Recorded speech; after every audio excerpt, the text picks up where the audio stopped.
Mga kwento ni Felmo.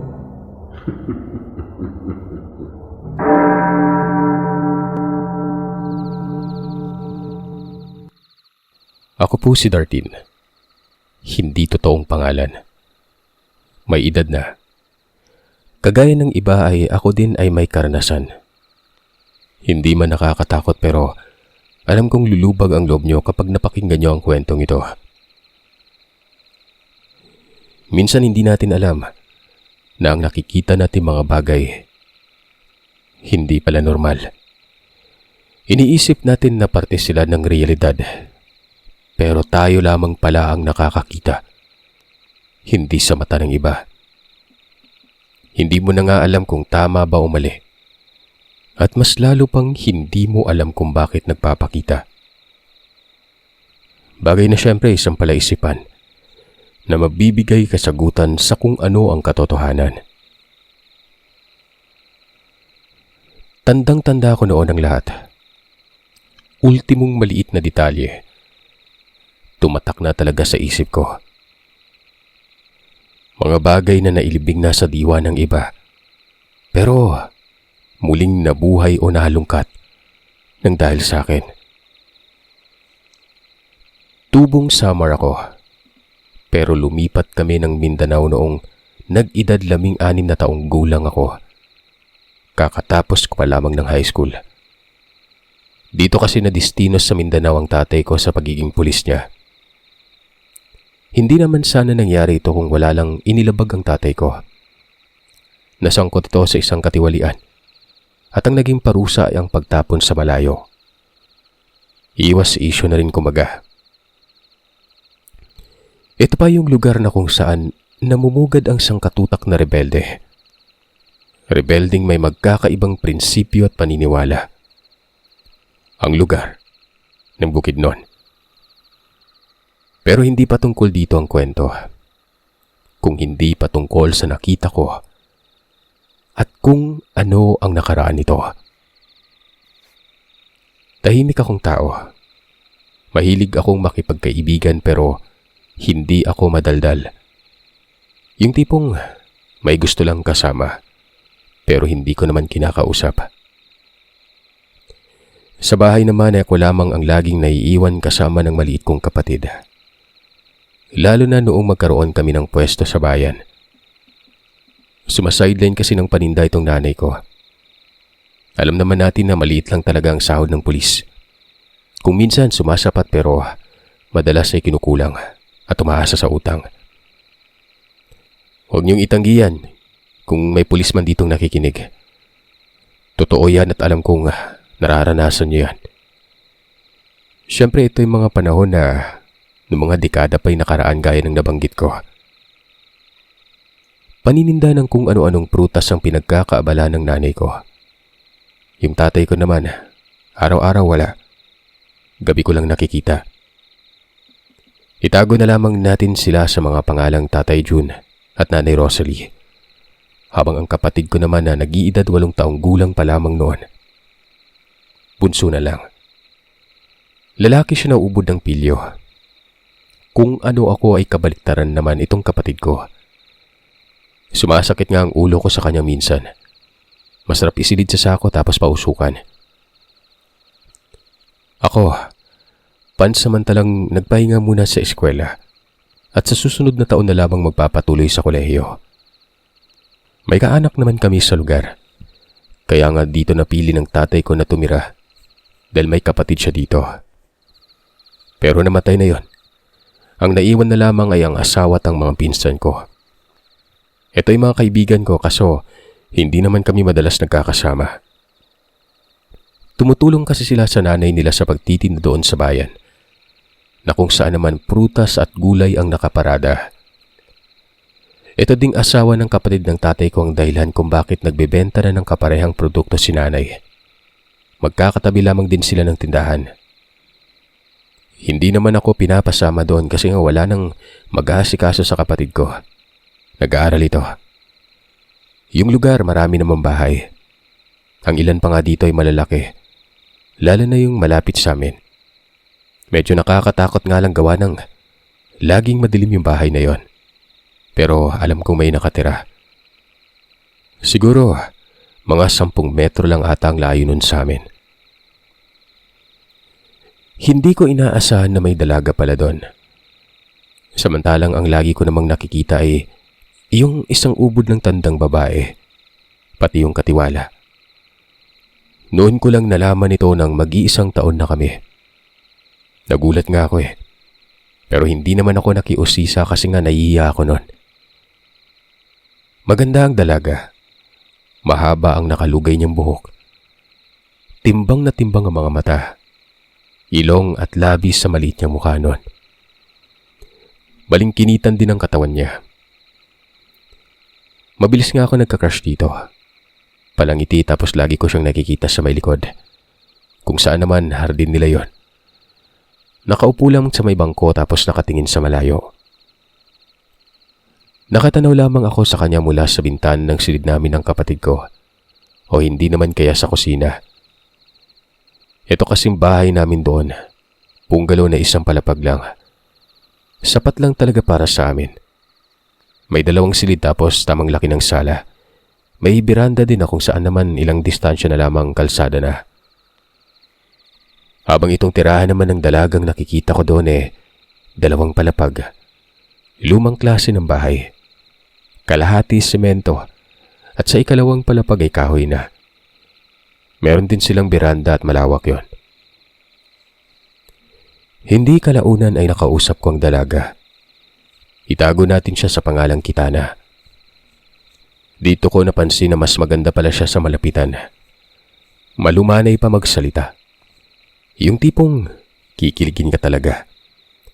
Lalo na at may titig pa itong sobrang nakakaakit. Maganda ang mga mata niya. Yun lang na dalagang yun ang napansin ko maganda sa lugar. Para bang kalahati banyaga ito. May mga pagkakataon nga lang na nagtataka ako gawa ng kapag walang kasama ito. Laging nakatulala. Minsan pa ay naroroon nakasilip sa bintana na nasa itaas ng bahay. Nakikita ko siya na parabang umiiyak. Dama ko ang kalungkutan niya pero hindi ko alam sa kung anong dahilan. Hanggang sa naging close na kami. Minsan nang nakapasok ako sa bahay nila. Maganda pala sa loob. Halos lahat ng nakikita ko, mga antigo. Pero masungit yung matandang babae. Ano ang ginagawa ko sa bahay na yon. Pinapalayas pa nga ako nito.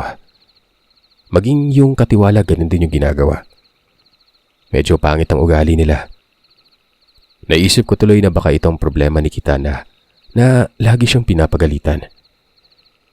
Kaya naman naisip ko din noon na ipasyal siya para kahit papano maibsan man lamang ang problema niya. Hindi ko naman siya tinatanong patungkol doon. Hindi naman kasi ako pakialamero. Pinapadama ko lang sa kanya na may karamay siya. Yung tipong pinapagaan ko yung loob niya. Ito ay sa tuwing nasa eskwela ang kapatid ko. Yun lang kasi mga sandaling malaya ako. Kapag nasa bahay ang kapatid ko, nakabuntot ako sa kanya palagi. Hatid sundo nga sa akin si Bunso nun. Ito namang si Kitana. May kasama siya pero nagtataka ako nun. Isa ito sa mga punto na may agam-agam ako sa kanya. May kasama naman siya doon pero hinahatiran siya ng pagkain. Ibang tao yung nagpapakain sa kanya. Yung tiya niya na sa unahan lang nakatira. Bumibisita na lamang ito tapos naglalagay ng pagkain sa may lamesa. Nakikita ko rin ito mula sa bintana ng kapagkainan nila. Na parang hindi na babagay si Kitana doon. Yung alam mong ibang tao siya.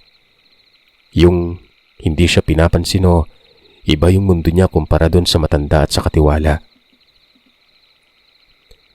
May dumadating nga na tila ito na ata mga magulang. Kamukha ni Kitana ng babae. Yung lalaki naman ay parang mistiso. Hanggang bisita lamang yung mga ito. Umaalis nang hindi man lamang pinapansin si Kitana. Pero sa kabila noon ay hindi na ako nagbigay pa ng komento. Siyempre malalamang nakasilip ako, di ba? At ayaw ko ring tawaging pa kay Alamero. Mamaya ma-turn off si Kitana, di ba? Sapat na sa akin na makita si Kitana noon. Ni isang beses ay hindi ako nagtanong patungkol sa kung ano mga napapansin ko sa bahay nila. Pero ang pagkatao ko, maging ang pagkakakilanlan ng mga kasama ko sa bahay, alam ni Kitana. Kilala niya akong lubos. Ako na may kilala ko lang siya pero hanggang doon lang sa sarili niya.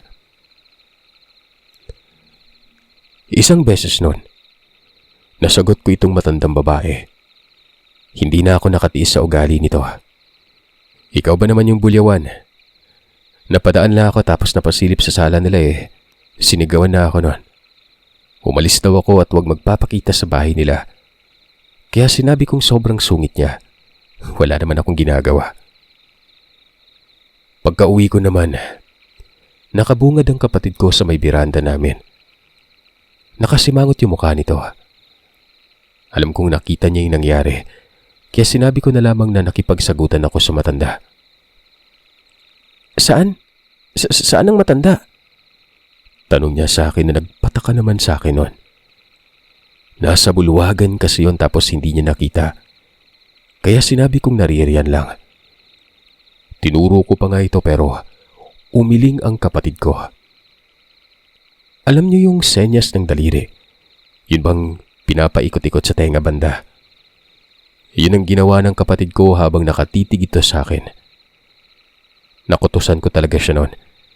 Kinurot ko pang bewang at sabi ko, "Uy, anong akala mo sa akin, baliw? Pumasok ka na nga at nang makapagbihis na. Amoy pawis ka na naman oh. Ano bang ginagawa mo sa eskwelahan?" Hindi kumibo ang kapatid ko sa tanong na yon. Tumakbo lang ito patungo sa silid-tulugan namin. Loko talaga tong batang to. Maraming araw ang lumipas. Ganoon pa rin kami ni Kitana. Hanggang sa may pagkakataon na may dumating na naman sa bahay nila. Lalaki naman ang ubod ng tanda ito. Inihatid pa nga yun ng tiya ni Kitana. Tapos dito, iba naman ang tatunghayan ko.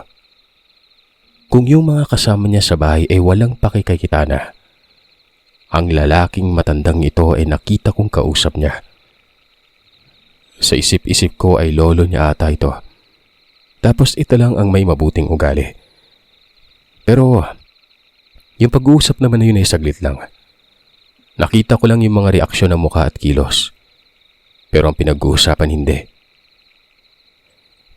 Nakasimangot ang mukha noon ni Kitana at umiiling.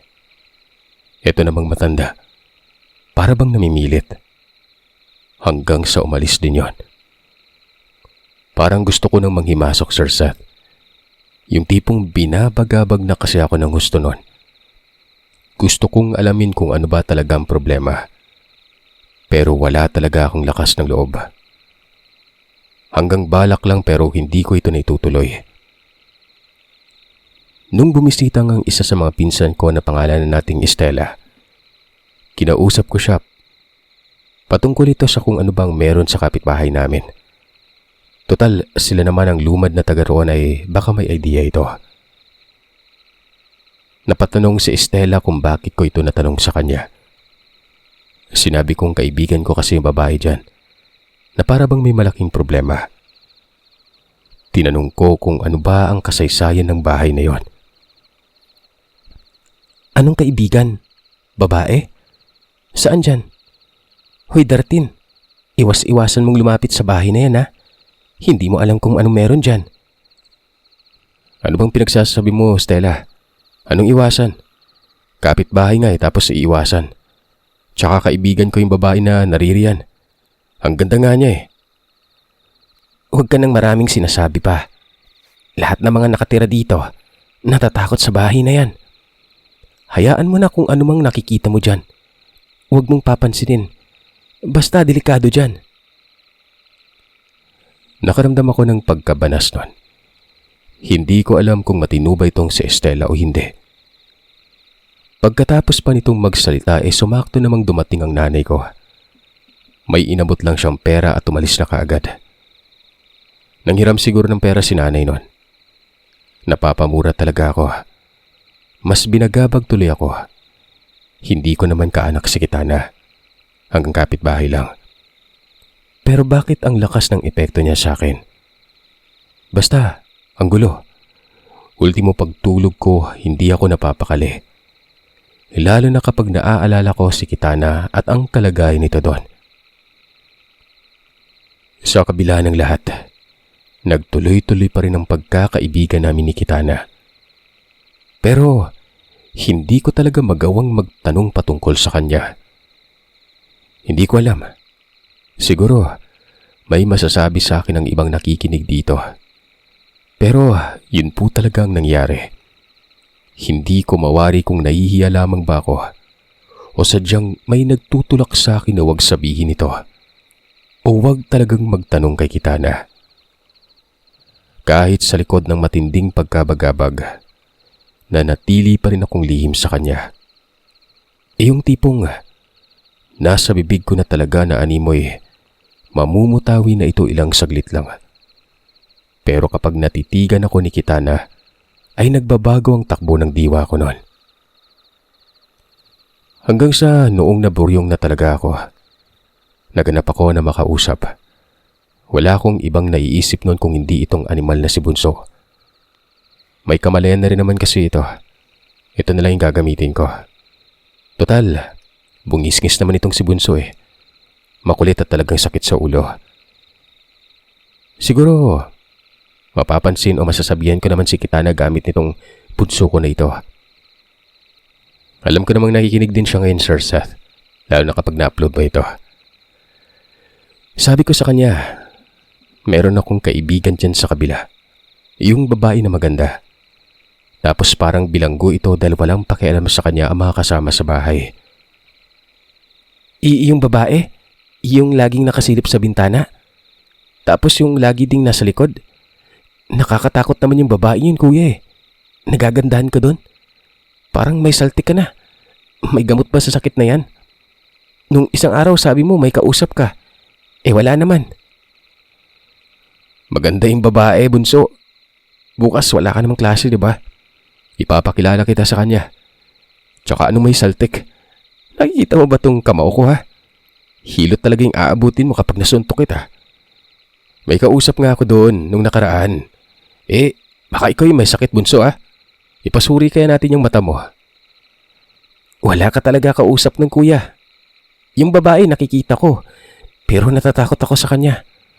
Parang siya lang kasi nakatira doon. Huwag mo na akong ipakilala. Tatakutin mo pa ako eh.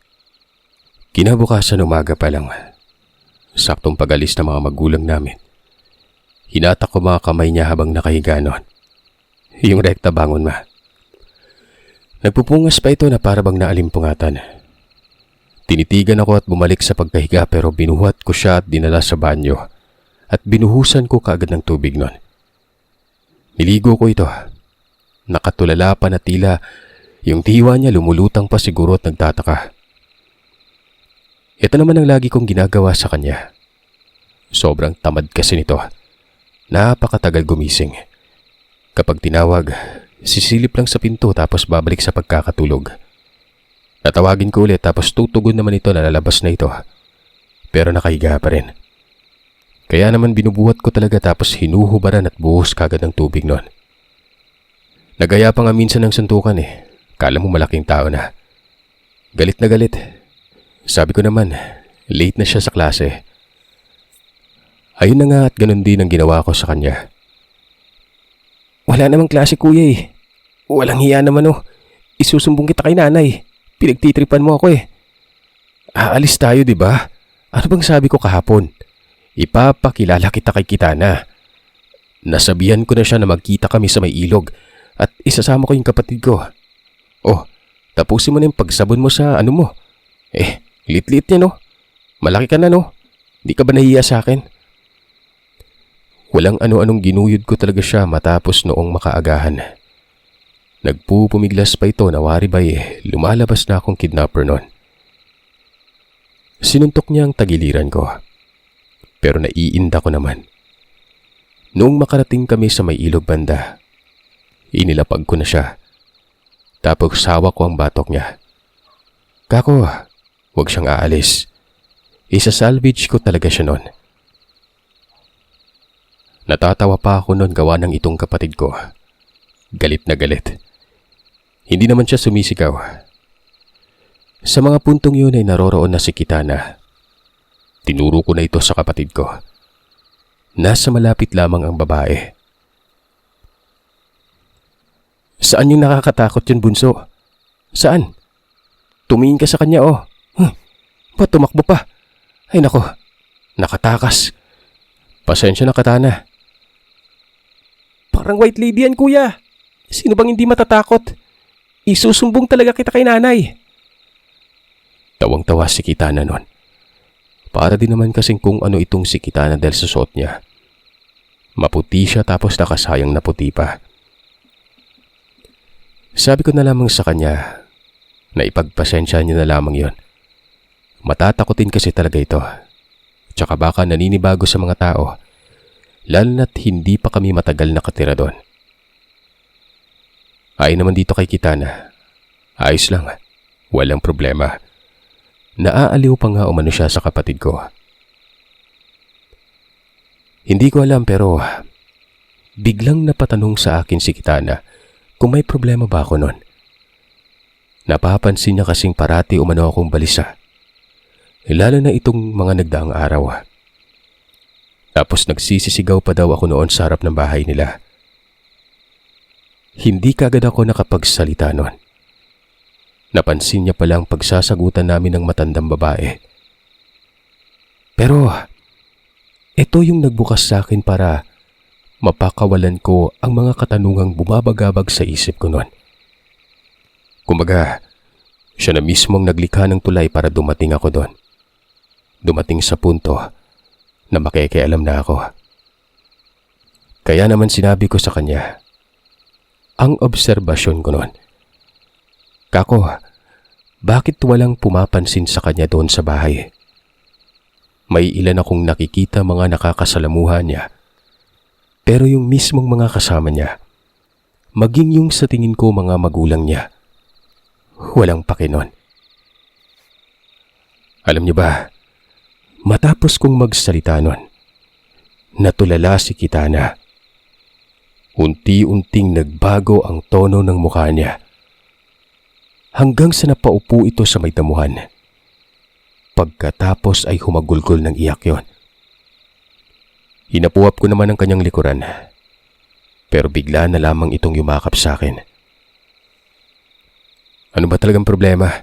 Galit ba sila sa'yo? Ano bang meron? Ba't parang ang pangit ng ugali nila? Ba't iba yung pakikitungo nila sa'yo? Umiling si Kitana tapos bumitaw sa akin. Ang sagot niya, wala umano. Huwag ko na lamang umanong pansinin yon. Humingi ako ng tawad sa kanya sa mga nasabi ko. Dito ko napagtanto na baka sobrang selan talaga nito at personal. Medyo gumaan ang loob ko gawa ng nabunot na rin ang tinik sa bibig ko noon. Bagamat binabagabag pa rin pero at least alam ko na at nasabi ko na ito. Magbibigay na ito ng simpatya sa kanya na napapansin ko rin ang mga nangyari. Magiging daan ito para kahit papano. Malay nyo, may mangyaring adjustment doon sa bahay nila, diba? At sa pamamagitan lamang din niya yon. Ganun ako kalalim mag-isip, Sir Seth. Gumala nga kami noon. Pero yung mga tao naman na nadadaanan namin, para bang natatakot ang mga ito. Nakatitig lamang ang mga yon. Yung mga bata pa na naglalaro sa daanan, sinisita, tinatawag ng mga magulang at pinapapasok sa bahay. Ano kayang nangyayari sa kanila? Pansin mo ba? Parang takot eh. Tanong ko. Napansin din naman umano ni Kitana pero hindi niya na lamang umano pinapansin ang mga ganong bagay. Hayaan ko na lamang umano yon. Hanggang sa hindi malamang dahilan, nakasalubong namin ang tiya ni Kitana. Nga pala, pangalanan natin itong Ginang Meg. Tinitigan ako ng masama nito. Tapos ito namang si Kitana, bigla na lang naglakad ng mabilis pabalik ng bahay. Sobrang nagtaka ako nun. Kung ganun pala, pati yung tiya nito, pangit din ang ugali nun. Noong wala na si Kitana, nagsalita ang ginang. Ayon dito ay wag na wag ko daw malapitan pang muli si Kitana. Tapos umalis lamang din yon kaagad. Pero huminto ito ng ilang distansya. Inuulit ko, wag na wag mong lapitan si Kitana. Kapag nakita kita muli na kasama niya, iba na ngayong bubungad sa'yo. Tandaan mo yan. Gulong-gulo muli ang isip ko nun. Ano ba talaga? Bakit ba? Bakit tila may kakaiba? Natinag talaga ako nun. Pero hindi ito ang dahilan para tigilan ko si Kitana. Sobrang apektado na ako nun. Siguro nga napaibig na ako sa babae. Kaya ganoon na kalakas ang kuryosidad ko at ang kunat ng mukha ko noon. Parang hindi na ako ito. Parang hindi ko nakilala ang sarili ko. Sabagay, itong pag-ibig nga naman nakakapagpaiba talaga ng ugali kong minsan. Pero mula ng araw na yon, hindi ko na muling nakita pang lumabas si Kitana. Nakikita ko ito pero nasa silid na lamang palagi. Sumisilip lamang ito sa bintana na waribay tinatanaw ako. Kinakawayan ko yon pero hindi ito tumutugon. Hanggang titig lang at walang kaimo-emosyon ang kanyang mukha. Ano ka ba kuya? Hindi mo ba titigilan yan? Mabuti at nakapagpipigil pa ako dahil kamuntikan na talaga kita masumbong. Nakakatakot yung babaeng yan. Hindi mo ba nahalata? Bulag ka ba? Bulag na baliw. Bulag na baliw ka kuya. Ano ba yung pinagsasasabi mong bunso? Pati ba naman ikaw? Matulog ka na. Ito pang kapatid ko ay dumagdag pa sa lahat ng iniisip ko. Napapatanong ako sa sarili. Ano nga bang nakikita niya sa babae? Ano nga ba ang nakikita nito na ayaw niyang makalapit dito? Ano nga ba at sinisita niya ako? Sa kabila ng murang edad niya mas matanda pa siya sa akin kung magsalita nun. Kalaunan, nasanay na lamang ako. Hinayaan ko na lamang si Kitana. Kumbaga sa pag-ibig, hindi siguro siyang forever ko. Naks naman, kapal na mukha ko no. Hindi ko nga alam kung gusto ba ako nito. Isang gabi, nagising ako na tila ba may kumakatok sa bintana.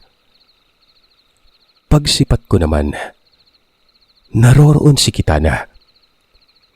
Dali-dali akong lumabas ng bahay.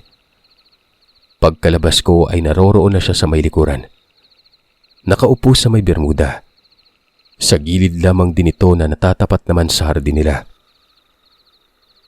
Tumabi ako at hindi kaagad kumibo. Pinapakiramdaman ko. Gawa ng parang may gusto siyang sabihin. Nakikita kong malungkot ang kanyang mukha. Lumuluha ang mga mata. Hinayaan ko siya noon. Inantay ko lang talaga ito noon. Hanggang sa tumayo at tumingala ito. Sumingot. Tuluyan ko nang narinig ang pag-iyak niya. Dito, hindi ko na kinaya. Kung kaya naman inakbayan ko siya at tinatapik ko ang balikat ng dalaga noon. May malagim na nangyari sa pamilya namin. Hindi mo alam? Napanganga ako sa sinabi niya. Hindi ko inaasahan na yun ang unang bubungad sa akin noon. Malagim. Pero sa kabila ng lahat ay pinili kong maging kalmado.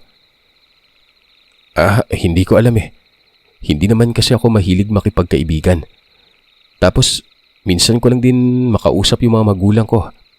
May nakakausap ako sa bahay pero yan namang bansot na yon. Ayon kay Kitana, hindi umano nila alam ang pinagdaanan niya. Walang nakakaalam. Pero kinatatakutan umano sila dahil may sumpa umano sa pamilya nila.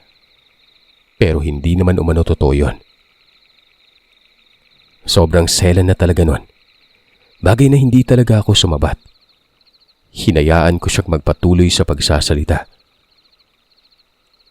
Ayon kay Kitana, patay na umano ang kanyang ama. Muling nag-asawa ang nanay niya noon. Ito umanong napangasawa ng nanay niya na pangalanan nating Victorino. Mabait itong tao. Yun ang unang bumungad kay Kitana noon. Pero habang tumatagal umano, pumapangit ang ugali nito. Pinasok ang mundo ng droga. Hanggang sa nalulong at parang ibang tao na. Wala namang nagawa ang kanyang nanay na si Juana. Hindi totoong pangalan. Gawa ng natatakot ito na baka patayin sila. Hanggang sa umabot daw noon sa punto, nangyari na ang hindi inaasahan. Pinatay daw ni Victorino ang kanyang nanay. Sa harap niya ito mismo at kitang-kita niya ang lahat nun. Pinagsasaksak ito ng patalim at pinugutan pa ng ulo. Para bang hiniwalayan na ng katinuan noon si Kitana. Wala siyang nagawa kung hindi ang manood na lamang.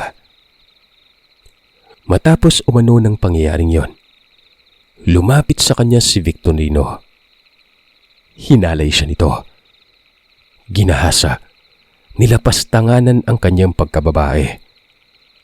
Kahit anong pagmamakaawa ni Kitana, wala itong pake. Hanggang sa nakaraos yun. At pagkatapos nun ay nagpatiwakal itong si Victorino. Nagkagulo sa kanila. Yun ang buong katotohanan. Pero hindi niya alam kung bakit kinakatakutan na ang bahay. Maging siya, kinakatakutan na rin ang mga taong nakatira sa lugar. Napaluwa ako nang wala sa oras noon. Ganun palang sinapit niya. Pero, alam mong may mali talaga. Bakit nga ba kinatatakutan? Hanggang sa nagtanong ako noon, kung pati ba mga kasama niya sa bahay kinakatakutan siya. Yung sa tingin ko ay lola niya at katiwala. Bakit iba ang turing sa kanya? Tumitig siya sa mga mata ko. Ang tagal niyang sinagot ang tanong ko. Hanggang sa muli siyang umupo tapos yumuko nun. Ang sagot niya, ang nagpatindig ng balahibo ko sa katawan. Siya lang umano mag-isa. Wala siyang katiwala. Walang kasama. Yung mga sinasabi ko umano, matagal ng mga patay. Nagpatuloy sa pagsalaysay si Kitana. Totoo umano ang sinasabi niya. Patay na ang mga ito at pinoprotektahan siya umano. Kaya daw sa tingin ko ay masasama ang ugali ng mga yon. Gulong-gulo ako noon. Hindi ko na napagtatanto ang lahat. Kaya pala sinabi ng kapatid ko na wala naman akong kausap. Pero bakit ko sila nakikita? Mas lalo akong nabaliw noon nang sabihin ni Kitana na yung tinatawag ko daw na tiya niya. Kapatid niya.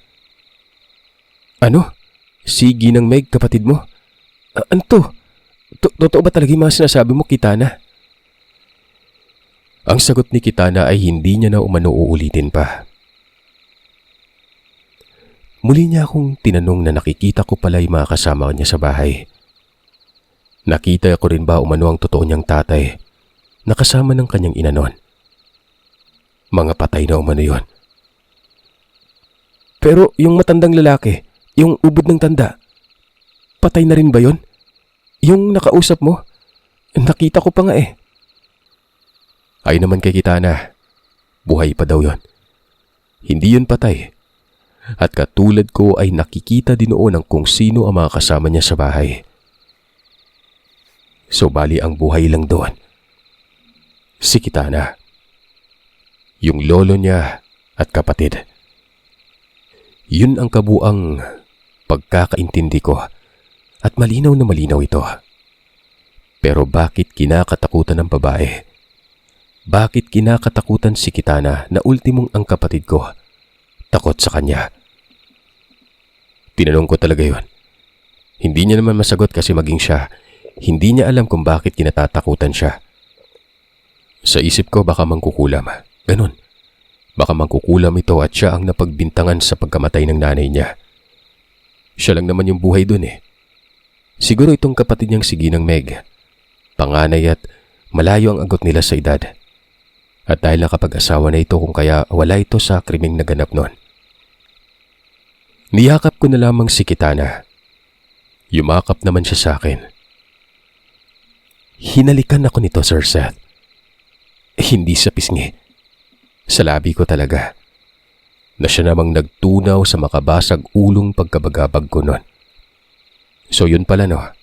Yung makakawala lamang ng takot at panindig balahibo. Pagkakakilig. Pero dahil hindi pa nga ako bihasa dyan, parang umiral pa sa akin yung respeto noon. Humigpit na kasi ang yakap niya noon na para bang hindi na namin mapigilan ito. Yumuko ako at marahang kumalas sa kanya. Napansin ko naman na parang nahiya ito. Pero ngumiti yun at tinaplos ang pisngi ko. Sabi pa nito, kung may gusto siyang makasamang lalaki, pipiliin niya umano yung katulad ko.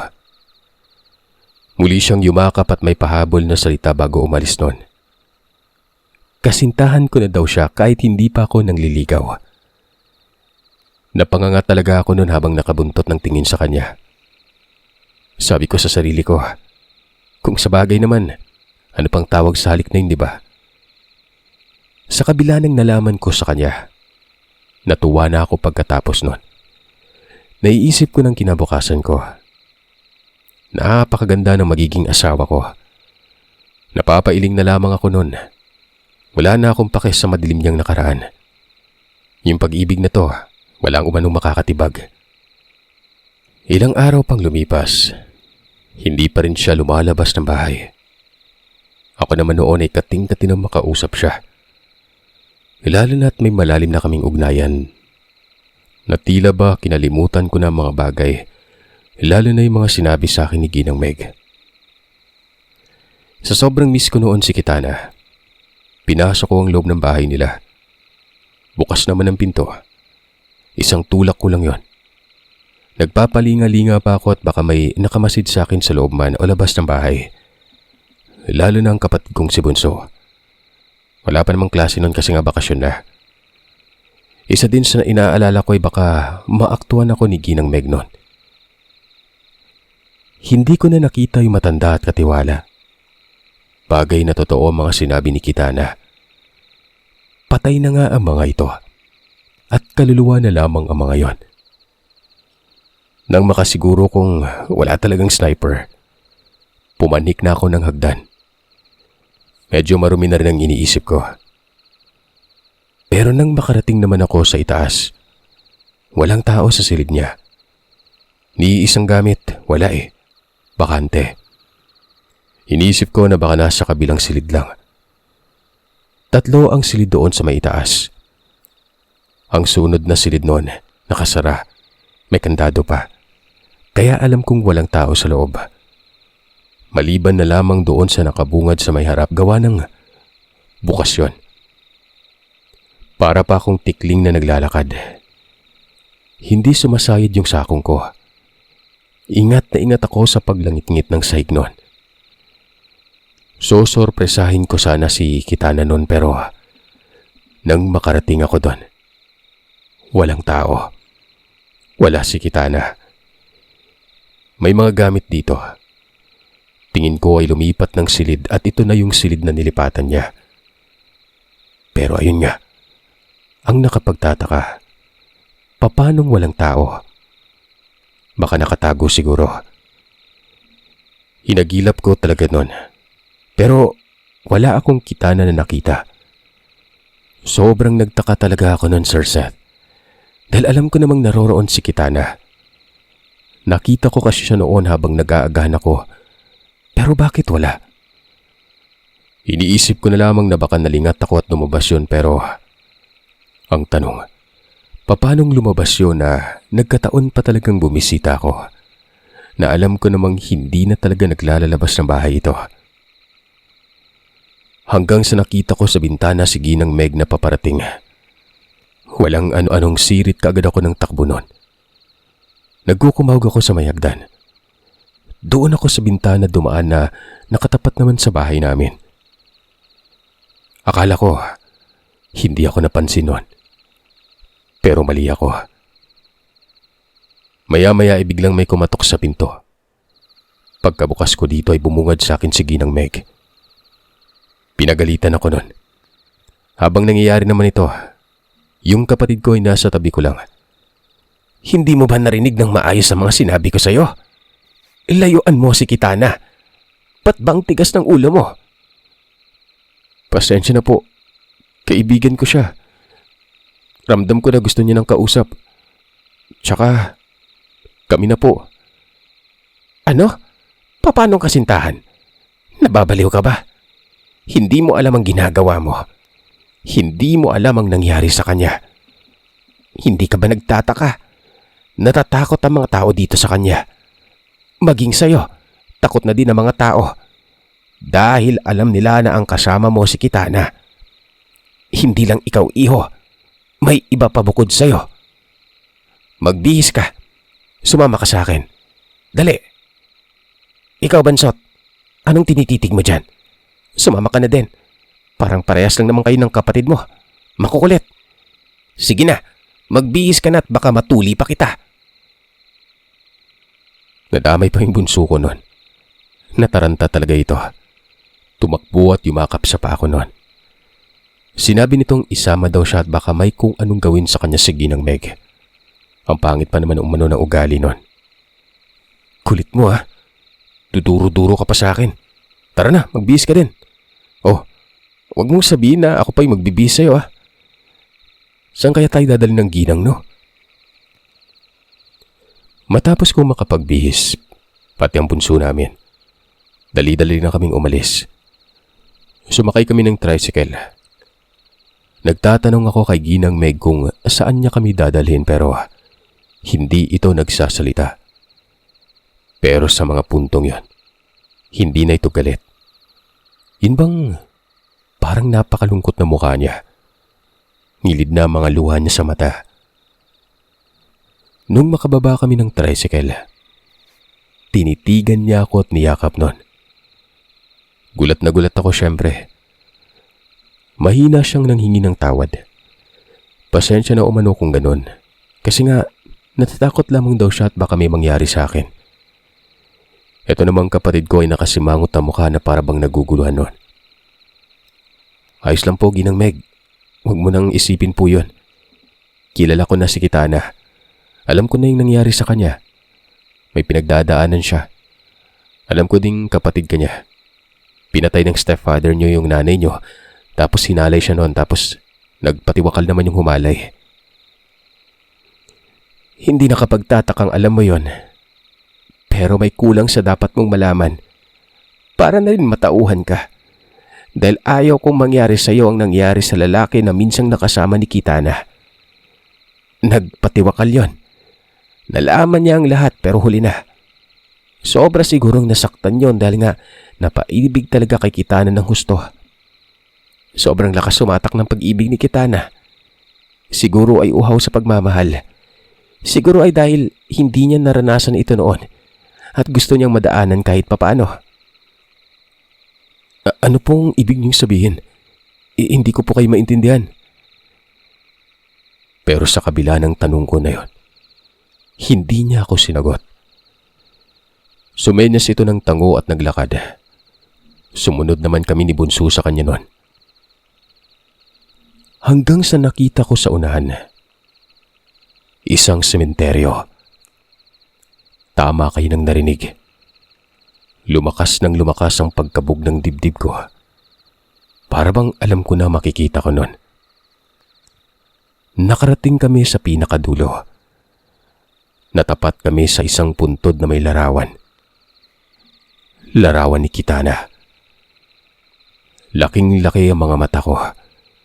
Napaluhod ako sa lupa at hindi ko mawari kung anong nararamdaman ko noon.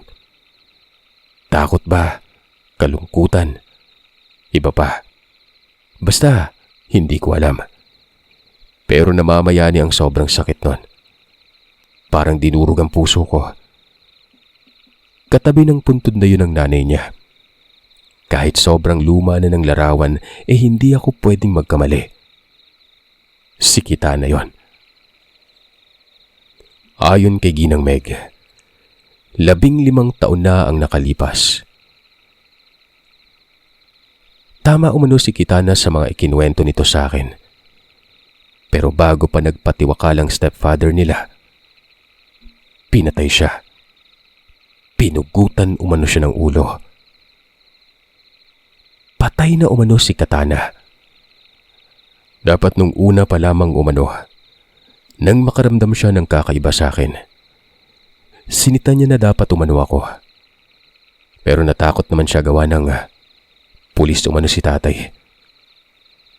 Paulit-ulit na sinasabi ni Ginang Meg na patay na si Kitana, na hindi na ito totoo. Meron na umanong nagpaparamdam sa bahay. May mga demonyo umanong gumagabay kay Kitana, kaya nakakausap ko umano ito. Maging ang nakikita ko umanong iba doon. Ako umanong nagustuhan niya, kaya ako ang nakakakita.